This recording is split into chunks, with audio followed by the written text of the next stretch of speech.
Now it's time to move on to the next technical session, headed by Dr. Sadaf Shah, Assistant Professor, Department of English, University of Jammu, India. Good afternoon, everyone. Welcome to this session. And before we begin, I just want to thank the organizers for having given me this opportunity to chair this session. So we have about 5 papers. So I'll just read out the names and the titles of the first paper, and then maybe we can have questions right after the paper if anybody wants to ask, and then we'll continue. I'll just read. The first one is Assistant Professor Asha KR from Government RC College of Commerce and Management, Bangalore. And the title of the paper is Migration as a Negotiation for Identity Crisis, an Analysis of Prajvul Prajuli's The Gorkha's Daughter. So, Yes, Asha, ma'am. are you there? Yes, ma'am. Good afternoon, ma'am. Yeah. Hello. Yeah. Hello. Am I audible, ma'am? Yeah, you're audible. Okay, So, ma'am. all the Thank you. best. Yeah, Yeah, go ahead. thank you, ma'am. Good afternoon, everyone. The topic of my paper is Migration as a Negotiation for Identity Crisis, an analysis of Prajwal Parujuli's The Guka's Daughter. Migrant literature is either written by migrants or tells the stories of migrants and their migration. Migrants are people who have left their homes and cultural settings and start a new life in another setting that is, in most cases, initially strange to them.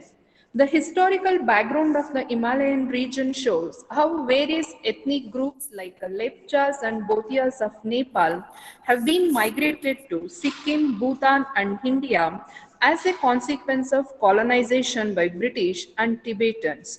Prachwal Parjli, a son of Indian father and Nepali mother born in Gangtok, the Sikkim region of northeastern India, has dealt with various issues of ethnic Nepali people in his collection of short stories titled The Guka's Daughter, published in the year 2013. The present paper intends to analyze few selected stories of the Guka's daughter, where characters assort from migration to West as they face threat to their identity and face hardships to settle in the West. In the present times, migration refers to the trend of displacement and movement made by individuals with the hope to find more personal convenience or better their material or social conditions. In this collection of stories, the author has shown what it means to be uprooted by force from one's homeland, as well as the difficulties of adjusting to an entirely new environment. The stories which I'm focusing on today's paper from the collections are No Land is Her Land, The Guka's Daughter, and The Immigrants, where characters look for migration to West as a relief for their existential trauma and retain their identity amidst clashes of ethnicity and nationality.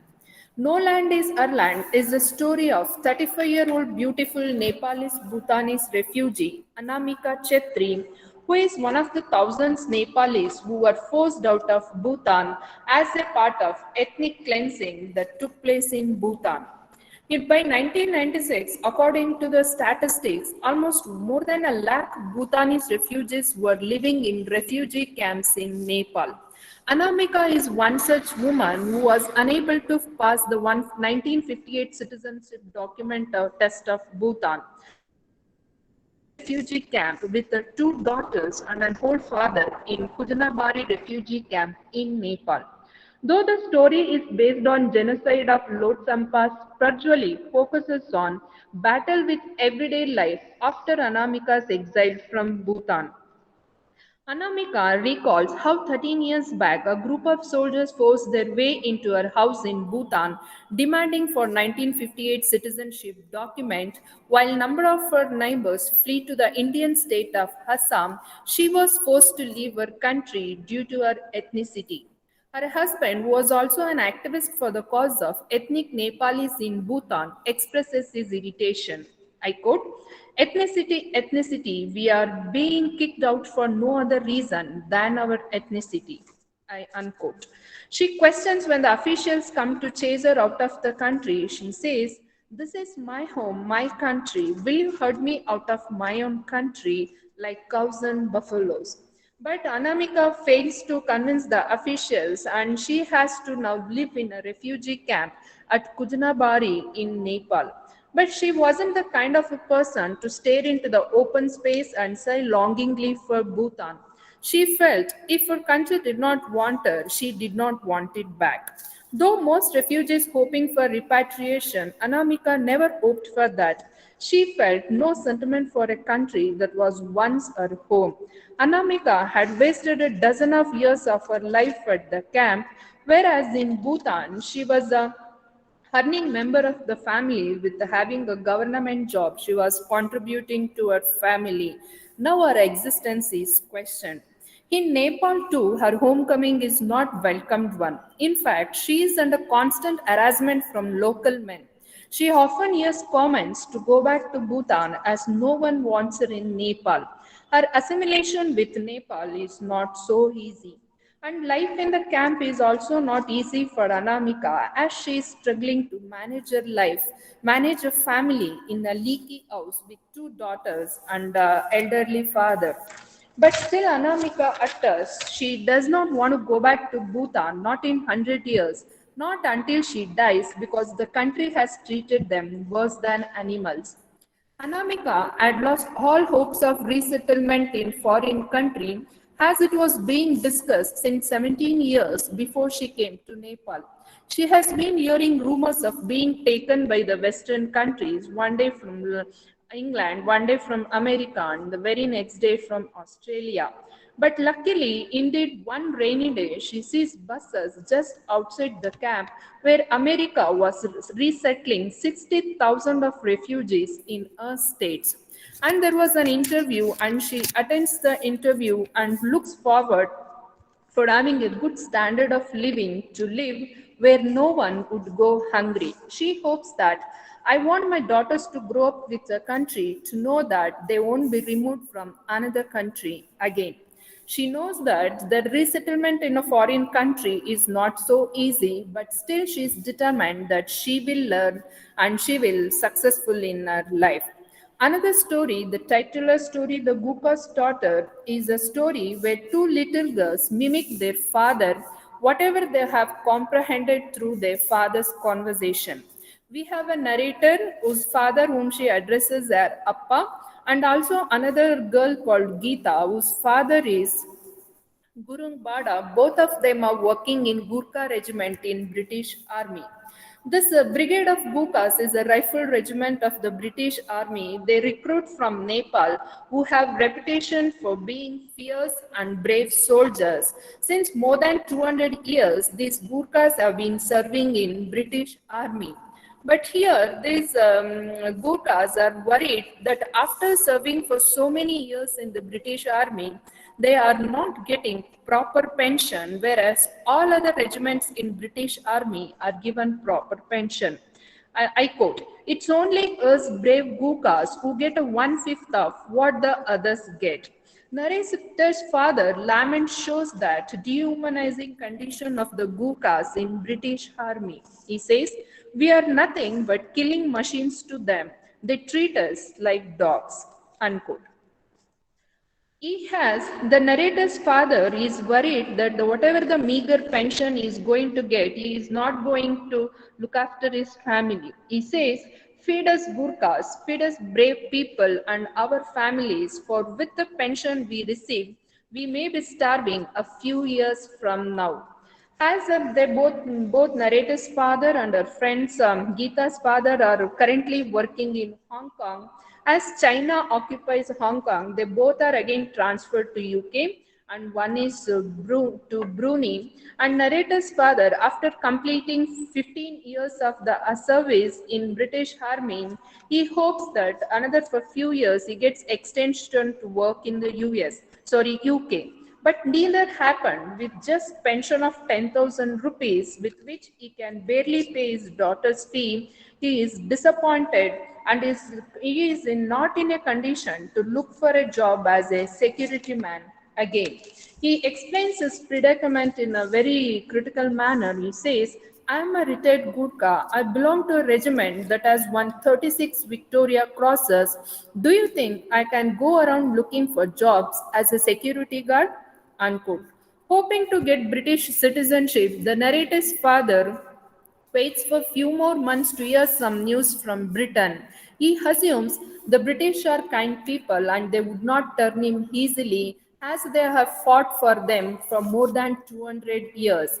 But his prediction or his hopes will not going to succeed and he never gets any information from British army for waiting several months idly at home back in Kathmandu. And one day, after with all disappointment, he comes home saying he has security guard to a businessman for a salary of 20,000 rupees back in Kathmandu. Another last story which a paper has analyzed is titled The Immigrants. It's a story of the collection in which two immigrants meet in Manhattan, New York. Two young Nepali speaking immigrants, Sabitri and 25-year-old Amit, an IT engineer who lives in his own apartment but yet has not got permanent work visa for which he is struggling. Savitri is a Nepali girl who comes from the village of Nepal and works as a servant, and she has a green card through lottery system. She was a diversity visa winner in an attempt of America to boost diversity that allowed people of underrepresented nation to enter to draw. Savitri is introduced to Amit through Anne, whom he meets in a restaurant. She is weak in speaking English and she decides on learning proper English with Amit, and in return, she will work for him. Amit has applied for H-1B visa that would entitle him to work legally in America for another 3 years. He has a hope that his visa gets extended for another year, 3 years, and after which he would be eligible for green card. Unfortunately, Amit gets to know that his visa cannot be extended further and he is disappointed. He wonders, I was a homeowner in Manhattan with a six-figure salary and I was rejected. It was a cruel joke. Sabitri gives him one offer to solve the problem that he marries her for the sake of getting the green card. But Amit, a man of self-respect, assures Sabitri saying he will definitely marry her only when he gets green card on his account. Now coming to the questions of nationality and ethnicity. This nationality and ethnicity are concepts that can bring people together, but they are also concepts that can tear people apart. To define, ethnicity is a cultural characteristic that define a person as being a member of the specific group, whereas nationality refers to the legal sense of belonging to a specific political nation state. Throughout these stories, like No Land is Her Land and The Immigrants, there is a lot of evidences of clashes between ethnicity and nationality.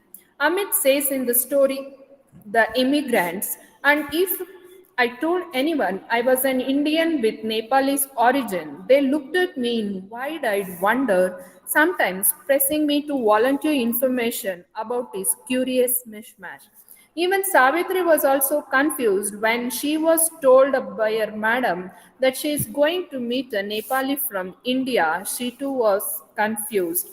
And everyone, Amit says that he is a Nepali at home, and though he lives in India, that is in Darjeeling. Amit wonders how sometimes he had to draw a map and go through the file on the difference between ethnicity and nationality. Even in the story No Land is Her Land, Anamika's husband's assertion that we may be ethnic Nepali, but we are Bhutanese too, clearly shows the clashes between the ethnicity and nationality in a modern period. To conclude, these short stories focus on psychological turmoil and despair of those Nepalis who have been dispersed from Nepal, India, or Bhutan to West due to clashes of ethnicity and in a desperate bid to have decent living. Be it Anamika or the narrator's father in Guka's daughter, or Sabitri and Amit, they all want to escape from their painful experience of Nepali life and they are compelled to immigrate to West for better life. The characters are Tas, mouthpiece of Nepali people whose life is not only satisfactory, because of which they want to immigrate towards West in search of good and satisfactory life. Yes, ma'am, I've completed. Uh, Thank you, Asha ji. It was a very interesting paper. So we'll take the questions. Anybody has a question? Anybody wants to ask a question?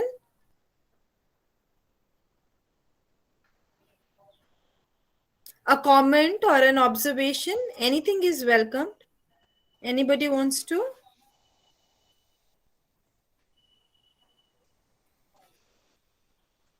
Asha ji, I guess nobody wants to ask a question.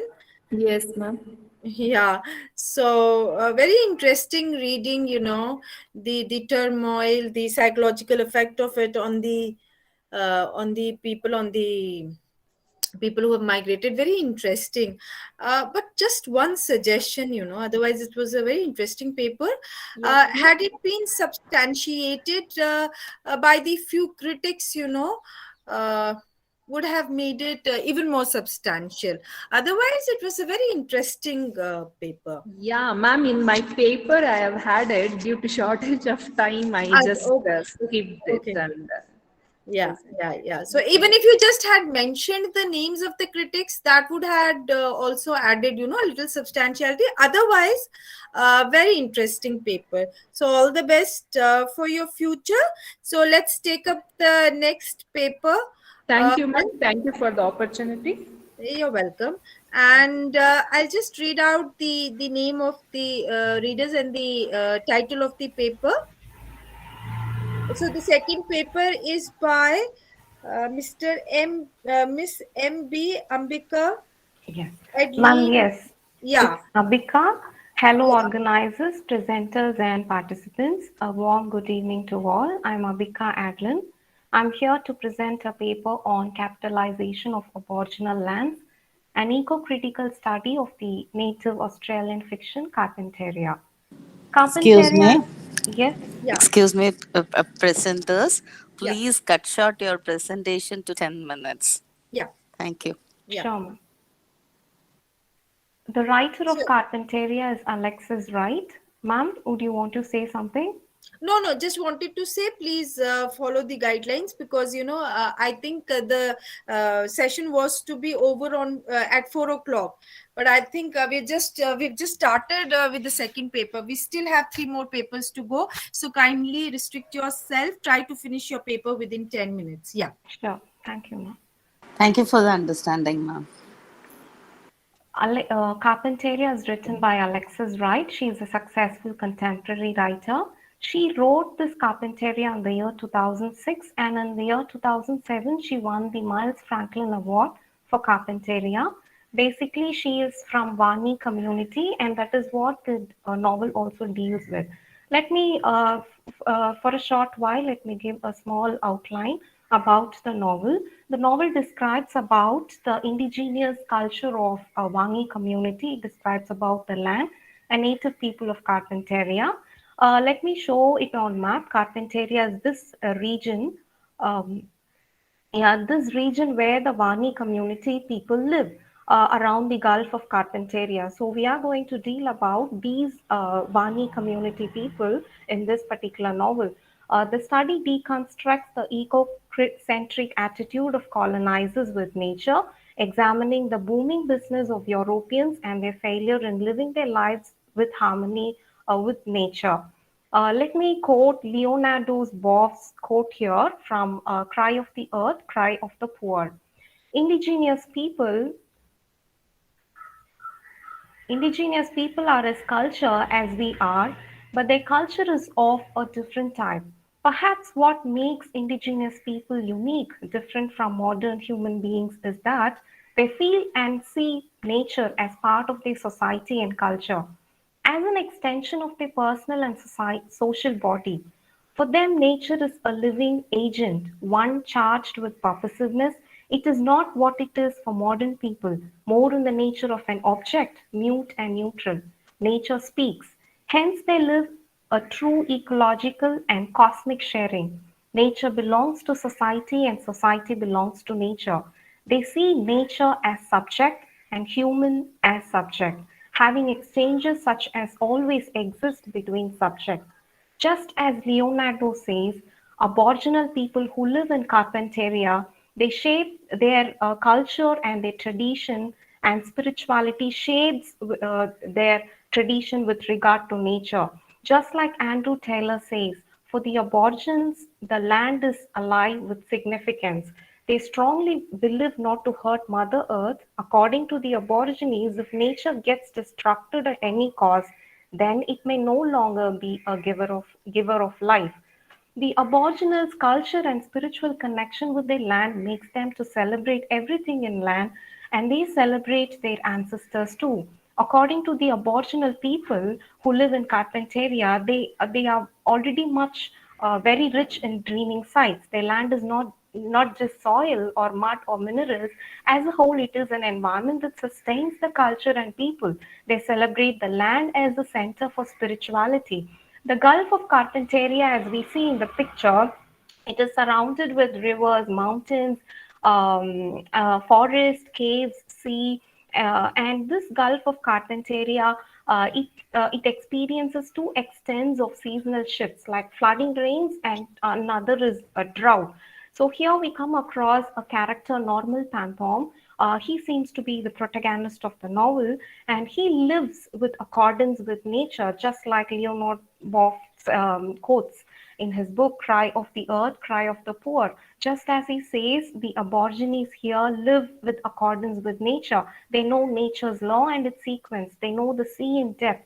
So here, a Normal Panthom, he's a fisherman and he's an extraordinary survivor who can find his path without a compass or any other instrument. He also survives inside the sea for months. He talks with birds. He communicates with stars. The most important thing in Australia, I mean, the most important commodity in Australia is water, because Australia is the deepest continent, driest continent. The fact is that Australia has 12,000 beaches, but then it is the driest. Here we come across an Aborigine Mozzie fishman. He survives on the dry land and finds the water areas. He detects the dry air, the moist from the moist smell. He detects the water coming area. He detects the wet ground, and also one more attributing thing about the Aboriginals is they believe all elements and objects as humans. They have a habit of personifying nature. For example, the month of November, they call it as giant in a clock because it is a wet month that builds dark and stormy skies. And they call the skies as sugarman bag, and they call it as seasonal rains or silly season, and they call humidity as curse falling across the atmosphere.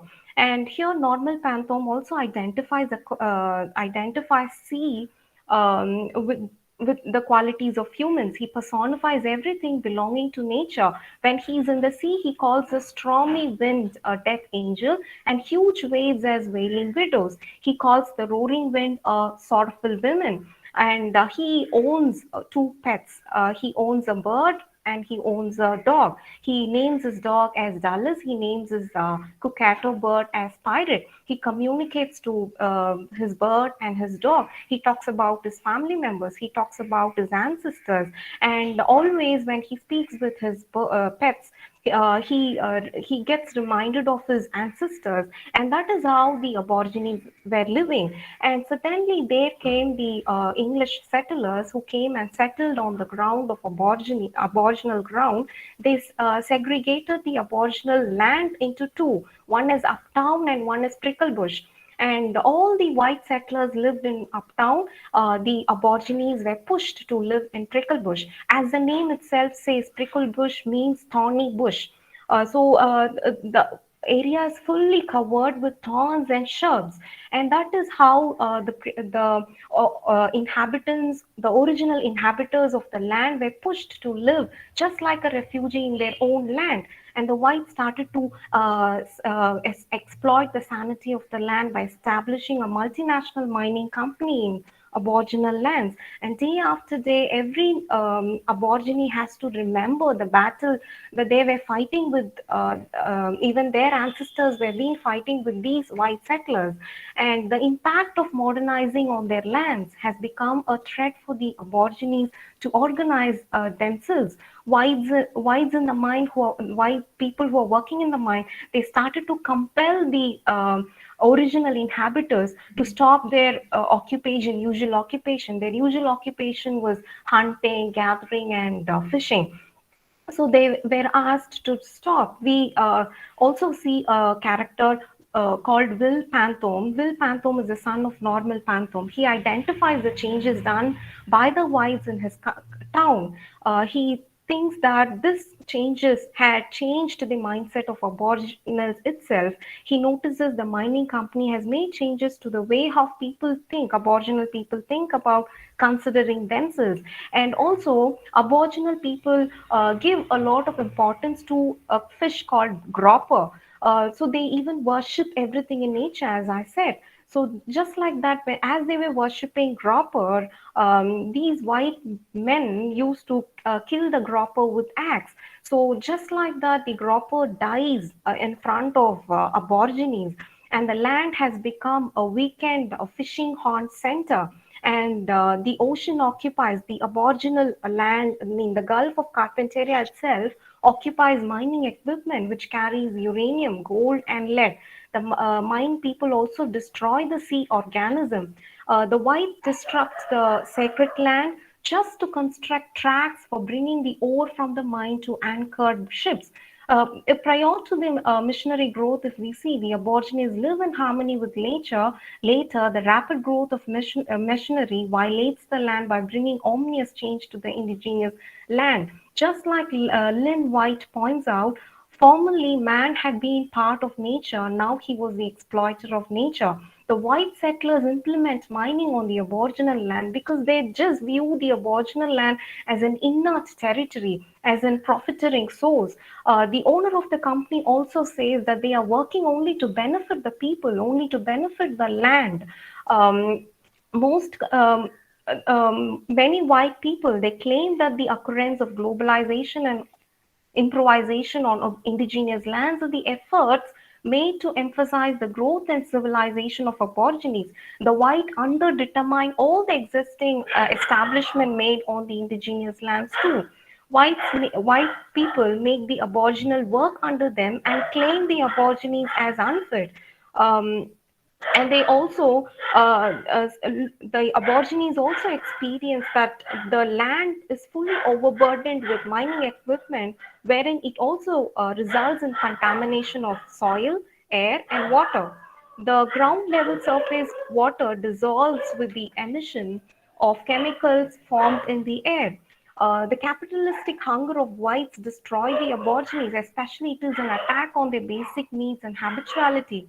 The establishment of mining companies by white settlers describe their discrete their sacred land, and we also see amidst all this, nature wins the battle against capitalization. Humans, from the novel, we come across that humans abandon the town of Desperance by industrializing the land. The mine creates enmity with the environment by banging heavy smoke, dust, odor around Desperance, around the Gulf of Carpentaria.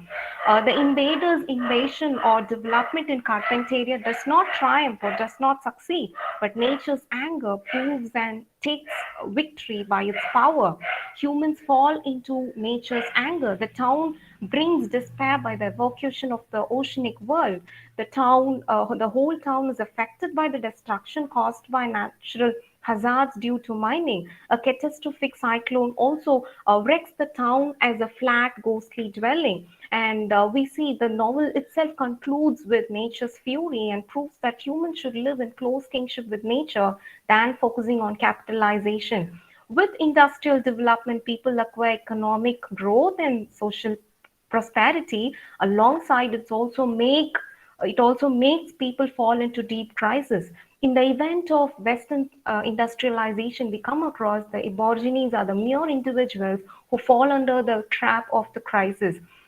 Humans live under nature's shelter, but the contemporary attitude thinks that humans are the masters of nature. Just like Leonardo Boff points out, it is too late. The machinery of the means of production is so well oiled that there's no stopping it. We are heading toward a natural collapse of the Earth system. I conclude saying that the best way to solve the crisis is to live in harmony with nature. Thank you. Yeah, so is there any question? Anybody would like to ask a question? Any comment or observation? Anything?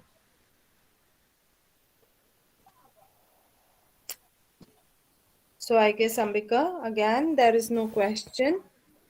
So yeah, good Ambika. I guess your paper was along with your guide, isn't it? Yes, ma'am. Yeah. So all the best. I think it's a paper from your research work. Yes. So yeah, all the best for your research work, for your PhD or MPhil, whatever you're pursuing. PhD. So, Thank you, ma'am. yeah. Okay. So now the next paper is Vidushi Pathak. Is a research scholar from the lovely Professional University Punjab, and the title of her paper is Inspecting Historical and Cultural Issues in Benang from the Heart. Yes, Are ma'am. you Thank you, there, ma'am. Vidushi? Yes, ma'am. Yes, ma'am. Okay. Okay. May I proceed with my presentation, Yeah, ma'am? sure. Good evening, everyone. So, my paper entitled Inspecting Historical and Cultural Issues in Benang from the Heart. So, Kim Scott is the writer of Benang from the Heart. Kim Scott is an Australian novelist of Aboriginal Australian ancestry. He's a descendant of the Noongar people of Western Australia, and he's the eldest of four siblings with a white mother and an Aboriginal father. So he has written 5 novels and children's book, and also poetry in the short stories published in range of anthologies. He began writing shortly after becoming a secondary school teacher of English. His teaching experience included working in urban rural Australia and in Portugal. Also, he spent time in teaching at an Aboriginal community in North of Western Australia, where he started to research his family history. So, his novels named as True Country, which was published in 1993, Benang from the Heart in 1999, Lost That Dead Men Dance in 2010, and Taboo in 2017. Also, he got numerous awards for his novels. And also, Benang from the Heart got Miles Franklin Award by the 1919 Miles Franklin Award winning novel by the Kim Scott. As we talk about the culture and history, culture and history are very important key terms, as culture encompasses religion, food, what we wear, how we wear, our language, music, what we believe is right or wrong, or the manners, how we sit, how we greet visitors, or how we behave with the loved ones, and also so many other things. Also, it tells the social behavior and norms found in human society, as well as the knowledge, beliefs, art, customs, and habits of the individuals in these groups. Also, people acquire culture through the learning process of enculturation and socialization, which is shown by the diversity of cultures across societies. If we talk about the concept of history, it is a term which conveys past events as well as the memory, discovery, collection, organization, presentation, and interpretation of these events. As historians seek knowledge of the past using historical sources such as written documents, oral accounts, arts, and the material artifacts. Also, it includes the academic discipline which uses narrative to describe, examine, question, and analyze past events and investigate their patterns of cause and effect. Coming to the novel, if we talk about the Benang from the Heart, it deals with the one of the major issues. That is one of the main context in the novel that deals with the process of breeding out the color. In this process, children were forcibly removed from their homes and adjusted into the white Australian society. These children were forced to breed with the Australians in order to reduce the appearance of the Aboriginal in them. It was assumed that if this process will continue, then there will be no drop of the Aboriginal in the future generations. Also, how one can return to their own culture is the main context of the novel Benang. The novel depicts how tough it is to form a working history of a population who had been historically displaced from their past. Benang follows Harley. Harley is the main protagonist of the novel, a young man who has gone through the process of the breeding out the color. As he pieces together his family history through papers such as photographs and his grandfather notes, as well as memories and experiences. Also, Harley and his family have undergone a process of breeding of the color with detached individuals from the indigenous family and history. Both uncertain and courageous, it reflects the present and the possible future generations through story, dreams, rhythm, songs, images, and documents, which is an uncertain and courageous task which is acknowledged from a dynamic past. This posed a serious threat to the very existence of the native way of life, their living, and their culture. The narrative of novel grapples with the concerns of retracing the Aboriginal identity, also which concerns with the retracing of the Aboriginal identity through generations. Novel tells the story of Harley who have gone through the process, how he pieces together his family history by mediating upon ancestral archival documents, collective memories, photographs, and culture practices. Also, he seeks to unravel history through telling of stories embedded in dreams, songs, images, and document to create a dynamic past. So, if we go with a word Benang, which is a native word which means tomorrow, that signifies the presence of the real identity and history of the black natives as an immediate possibility. Also, he uses this title to make people conscious about their past, which he believes is buried in historical representations. So, he discussed these issues like loss and significance of oral histories and cultural displacement in the novel. So, by through Benang from the Heart, he is remaking the history and reviving the culture of the natives through novel. Also, due to colonization, natives or Noongar, or we can say Aboriginal people who have been displaced from their past, their rituals, and their culture, he want to revive all those things.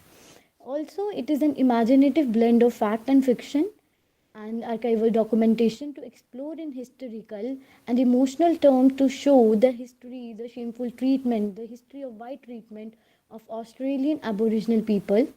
It gives account of the factual information of the history and memories of Noongar people. To conclude my paper, I say that Kim Scott, through his novel, like trying to reinterpret the history of his own people, like through the character of Harley, Scott tries to reinvent the history, the tradition, the culture of the Noongar community. Also, the various incidents which have happened in the novel signifies as the culture and historical representation of the Noongar community. He wanted to dig those incidents which has been displaced due to colonization. So we can say in Benang there are various incidents that tell us about the history and culture of the Noongar community, and Scott tries to reinvent Also tries to work with the history of the Nungar community who has been colonized by the colonizers. And that's all about my paper. Thank you. Vidushu, again, a well-written paper Thank and you, well ma'am. presented too. Again, the question is, had you substantiated with the critics, it would have made your reading even more interesting, but nevertheless, it was a good Yes, ma'am. paper and Yes, you read ma'am. it well. So, is there any question anybody would like to ask? Any question? Could be a comment also, an observation, anything? No, Vidushi? Okay, then. Thank you, ma'am. All the best. So, the next paper for this technical session is by Mr. C.R. Anaimol, again is a research scholar, and the title of the paper is Exploring the Fragmented Self of Women in Anita Nair's Ladies Group. So are you there? Yeah, ma'am. Yeah, okay. Am I audible, ma'am? Yeah, you're audible. Yeah. Yeah, ma'am. My topic is exploring the fragmented self of women in Anita Nair's Ladies Scope. Feminism is an ideology based on women. Women are hurt and enslaved by people in out and control in their behavior. And a woman seeks equality in rights for men and women in an Indian society. Male dominate women is rooted over our society. Anita Nair's Ladies Cook is a novel which I chosen for my paper presentation. And Anita Nair is one of the outstanding female Indian novelists in English. In this novel, Anita Nair tries to highlight the issue of women that is existing in Indian society. Women are hurt and enslaved by people is out of control in their behavior. Patriarchal societies saw men as rational and assertive, whereas women as emotional and submissive. The novel focuses on men and women relationship, marriage, social and cultural and psychological issues. The characters in the novel explore the facts of social reality.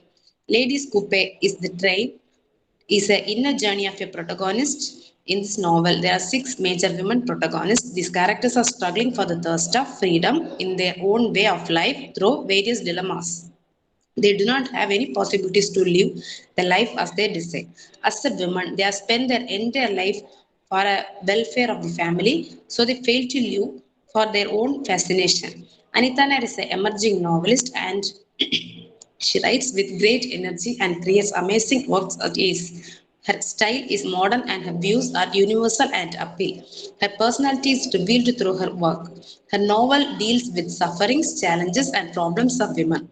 She raises voices against male dominated society. Her novel Ladies Coupe is translated into 21 languages, and it is doubtlessly to say she is an emerging one of the foremost writers and her versatile looks and expressions as well as effortless language creates explicit perfections of her words. Her thoughts and writings always work to fetch better heights. She is truly a great novelist who is on her way to conquer the literary world. She is the writer who can't be judged for her words. She is much truer and deeper than her words. She cannot be judged just on her style, and she is an excellent in adapting changes. It focuses on men and women relationship. Through these characters, the author explores the facts of social reality.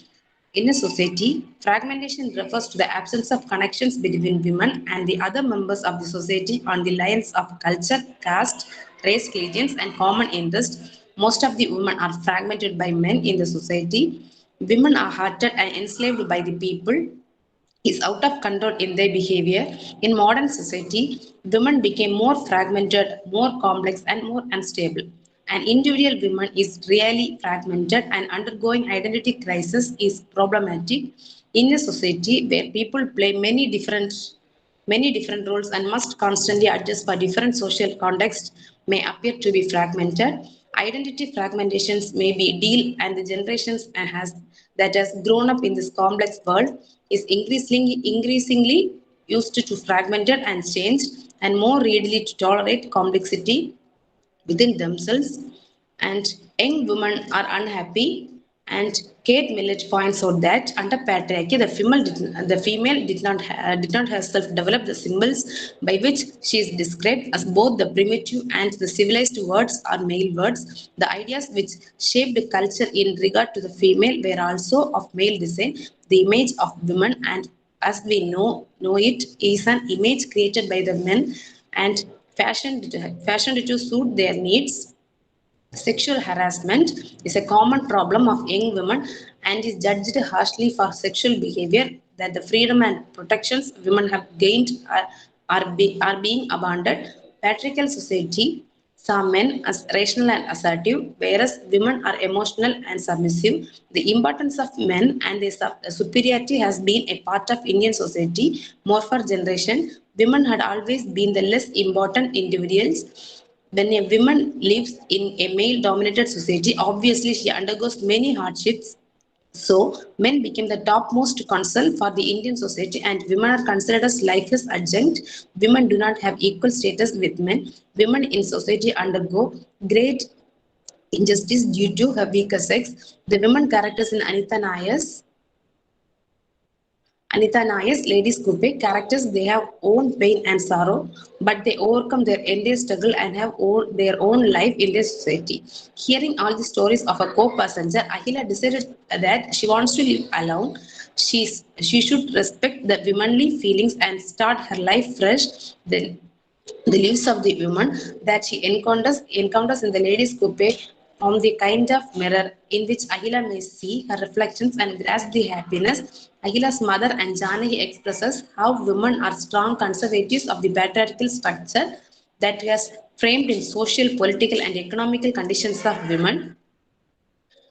Margaret Shanti, Prabha Devi, Sheila, Marie Kolondu has been seen as a mirror image of the real Indian women. Anita Nair presents a moral dilemmas of the women trapped in social and economic circumstances struggling against oppressions. The marginalized of the upper caste is presented through the character Marie Kolondu created to alienate human beings. The life of Agila and Marie Kolondu differ from that of the rest of the other women. All the tragic events had helped her to arise as an independent woman. In E.V. Periyar on women's rights, Ramaswamy told that we recommend that women should stop delivering children altogether because conception stands in the way of women enjoying personal freedom. According to Anita, women should be a daughter, sister, wife, and a mother. Indian society also believes that women should always depend on some man in their life. In this novel, Ladies Coupe, the characters have struggled due to patriarchy. At last, they empower themselves and successfully redeem themselves in their life. All the characters in these situations, they were to prove that they can take some serious steps in order to change their life, and the characters of the novel struggle due to show their individual identity. And Akila is a 45-year-old spinster and a central character. She gets tried by the role and responsibility as a breadwinner takes a journey to Kanyakumari. During her journey, she meets 5 other women. Janaki is a pampered wife and a confused mother. She has enjoyed 45 years of married life. She is satisfied with her life, but she gets frightened about the certain age. She had never thought about self and identity. When her son got married, Janaki cannot understand her son's needs and changes. Janaki is not able to understand the complaints towards Janaki by her son, who compares her with the mother of his wife. Janaki used to shout her husband for her son. Realizing the true love of her husband, both of them came out from that house. She discovered herself and her true happiness that lies in her, but she is not able to take off the web under she is covered for a long period. Margaret Shanti is a chemistry teacher and her husband is an example for male dominance. Margaret is a girl with brilliant academic career, but her husband does not give the chance to express her talent. He is always against her wishes. Abby dominates Margaret with silence. Margaret happily announced about her pregnancy. He insisted her to abort. He controls her completely.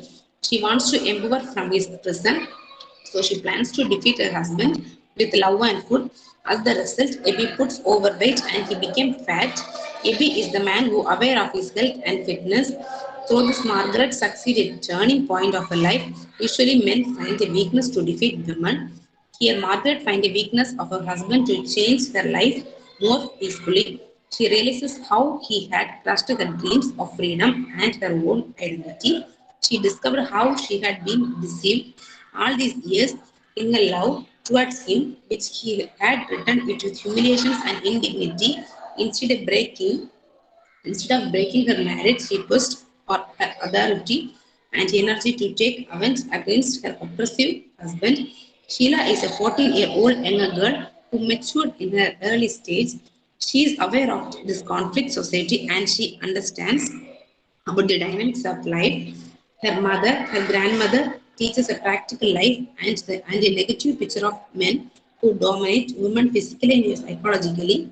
When her grandmother died, Sheila fulfills of the wish of her grandmother by adoring her dead body with jewels. Prabha Devi is a daughter of a jewelry owner and a wife of diamond merchant and transformed her life by the glimpse of swimming pool. She finds a sense of freedom and achievement through swimming. She learns swimming by her own desire. She changes herself stylish and she involved in an illegal relationship with her husband friend Pramod. She feels guilty by her behavior and tries to come out from it. She realizes her life and changes herself as a perfect wife. Prabha Devi overcomes customs and even she could achieve her own identity. Next is Marikolundu is a seduced woman in the novel. The story of Marikolundu recalls her encounter with men and concludes that most men take advantage of women's loneliness and frustrations. She comes from a poor background. Even as a child, she is a victim of social and economic repressions. She loses her education. She is seduced by Murugesan. She became pregnant and gives birth to a baby boy named Muthu. She dislikes seeing her own child Muthu, who escaped many attempts of abortion. She leaves Muthu and her mother's care. She felt deprived from the society, the anger she has on Murugesan, the society which saves him from punishment, her inability and the hatred of her son. Everything comes to an end. Only the death of Murugesan. She was sent to two nun doctors' house as a maid. She got a self-confidence when she went to Velu.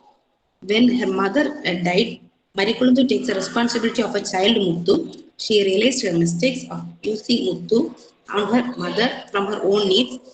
She finally decided to live a blessed life as a mother of Muthu. She finds peace only after accepting her child, whom she negated and neglected. She joins as a helper in a mission hospital and she lives as a peaceful life with her son. The women's characters of Anita novel's Ladyscope. The characters have their own pains and sorrow, but they overcome their endless struggle and have their own life in their society. Thank you, ma'am. Again, a very interesting paper. So, any question? Yeah. Anybody wants to ask a question? No, then looking at the scarcity of time, I'll directly go to the last paper of the session. That is by Amala Thomas, is a research scholar, and the title of the paper is Position of Dalits in Premchand's Karambhumi and Godan. Yes, ma'am. Yeah. I hope I'm audible. Yeah, you're audible. The topic for my presentation is Position of Dalits in Premchand's Karambhumi and Godan. In India, where the social structure is dominated by the caste system, it was always difficult for the Dalits to create an identity of their own. Dalits have occupied minor position in the Indian society since many centuries. Caste-dominated patriarchal setup in India has never allowed Dalits to stand up on their own feet in order to build up a better future for themselves. Literature, which is a major part of cultural stream in every society, had also remained caste biased for a long time, since most of the writers never took up the Dalit issues in their writings. During colonial times, many reformers stood up and started many social and educational reform movements for the benefit of Dalits. Many writers also took up Dalit issues in their writings. Among the literary arena, around in 1930s emerged a group of writers who belonged to progressive movement. They formed the Progressive Writers Association in 1935 in London. Munshi Premchand was also a prominent writer of this group. Its first meeting was held in Lucknow in 1936. in which the presidential speech was given by Premchand himself. In his speech, he advocated the fact that the work of art should present the reality of the society to make the people understand the truth. He wanted people to understand the social inequality prevalent in the Indian society. In his works throughout his literary career, he aimed to follow this ideal. Munshi Premchand was born in 1880 in Lamahi, which is a village located in Banaras. He belonged to a middle class caste family. Munshi Premchand's actual name is Dhanpat Rai Srivastava. At first, he began writing under the pen name Nawab Rai, but later on changed to Premchand and added Munshi as an honorary prefix. He has written around 12 novels and 300 short stories. Having faced a lot of troubles in his own life and after observing the struggles of the poor people, he empathized with the ordeals which people, or to say specifically downtrodden and marginalized people, had faced in their life. As he lived during the times when India was under the colonial rule, he also like the freedom fighters wanted to end the colonial tyranny, and like the reformers wanted to bring change in the society. But he was never an active participator. Instead, he used his writings to convey the need to change the social scenario. He has given voices to the downtrodden and marginalized people in his writings. Uh, Talking about the presentation, in this presentation, I'll try to understand. There will be attempt to understand the position which Dalits have occupied in a position in the society, struggles they have faced, and the assertion against the exploitation by the upper caste people through both these works, and whether Premchand is able to show the reality of the Dalits in its true perspective.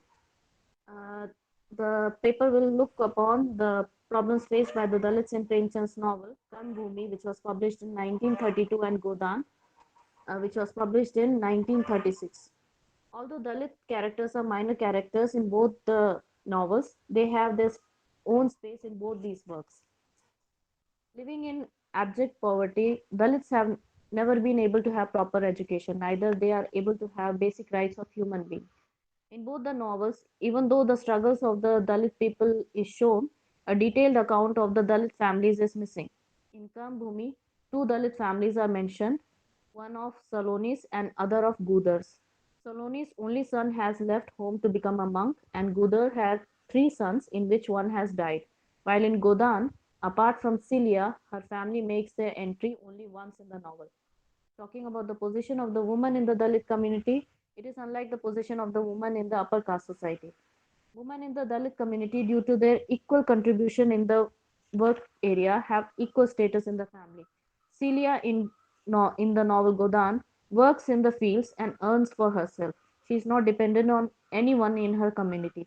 Her Brahmin lover Matadin also never supports her. When her family comes to avenge themselves by polluting Matadin for using Celia, her mother takes equal part in the ensuing fight and the argument. Same is the case in the novel Karmbhumi, where the women, along with the men, participate in all the activities, including their protest against the atrocities. In terms of discrimination in Godan, Celia is treated as a mere object by Matadin and his family. Her hard work in his family's farm and her devotion to him are considered nothing. She is sexually exploited by him. He uses her affection for him for his own advantages. In Kambhumi, in the city, Dalits are brutally beaten for sitting at the door of the temple. In the village community in the same novel, the level of exploitation goes one step further, where the political and religious power combines in the persona of Mahant. Apart from collecting land tax, he collects money from the tenants in the name of religious programs, which are conducted in his place. He is supported just like a typical landlord of those times by the colonial power. One thing to be noted is that Dalits have internalized the caste ideology. In Godan, Celia is angry with her family for polluting Matadin. In Kambhumi, when Amar Khan decides to stay in the Dalit village, Saloni, a Dalit character, tells him, within quote, Bhaiya, only low caste chamars live here, unquote. It implies that it is not suitable for the upper caste people to live there. But still, it's not that they have totally accepted it. Rebellion brews in their hearts as Celia's parents, along with her brothers, rebel against Matadin's mistreatment of Celia by shoving a piece of bone in his mouth, thereby polluting him. In the novel Karm Bhumi, also, when the Dalits are not allowed entry inside the temple, they rebel under the leadership of Shanti Kumar and Sukhda. Priests and their henchmen beat them first. Later, they are joined by the policemen. In the rebellion, many Dalits die, but they keep on fighting, which ultimately leads to the higher caste authorities allowing them entry in the temple. Later on in the city, there is a struggle from the many Dalit and non-Dalit workers against the higher authorities to get the municipal land for the construction of the houses for the poor working class people. In that also they are successful. In the Dalit village also in the Navalkaran Bhumi, the Dalit peasants finding themselves incapable of paying the land taxes after the fall of prices of agricultural commodities request to lower the land tax. But when Mahant refuses, peasants start a campaign against the taxes. Colonial authorities intervene on Mahant's behalf and there is a violent revolt. They are tried to be repressed violently, but they continue with their struggle and in the end authorities agree to lower the rent. In both the works, one point to be noted is that the untouchability is not practiced in an extreme way. In Godan, Celia is provided shelter by Hori and Dhanya when she is thrown out of her house by her parents. In the novel Karm Bhumi, Sukhda, Amarkant, his sister, his father, and Shanti Kumar, who belong to upper caste and class, help the Dalits in their struggles. According to the critic Shashi Bhushan Upadhyay, this may be an idealized picture, but what is important here is the suggestion that not every touchable caste practices the same amount of untouchability with the Dalits. According to Upadhyay, I'm quoting again, Premchand considered and dealt with the Dalits as part of the deprived and poor sections of the Indian population. Therefore, in many of his writings, we do not find the caste of the characters mentioned. He further adds that, I'm quoting again, ignoring the specific problems of the Dalits, Premchand portrays a broader social strata of the poor who are deprived, exploited, oppressed under the colonial regime by the landlords, the colonial officials and the police, the usurers, the priests, and sometimes by the middle classes as well. Unquote. So, in conclusion, as I want to point out, for Premchand, it seems the social discrimination which Dalits faced could be removed if there was an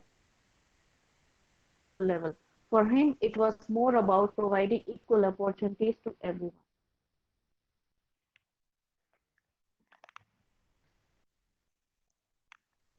That's it for my presentation. Thank you, everyone. Yeah. Okay. So we're done with all the papers. So anybody still wants to ask a question? No, I guess nobody wants to ask a question. So a very interesting session, very well read papers. So all the best to all of you. So before we end this session, I just want to thank the organizers for making me a part of this conference and having given me this opportunity to listen to such interesting papers. So all the best to the organizers and to the participants.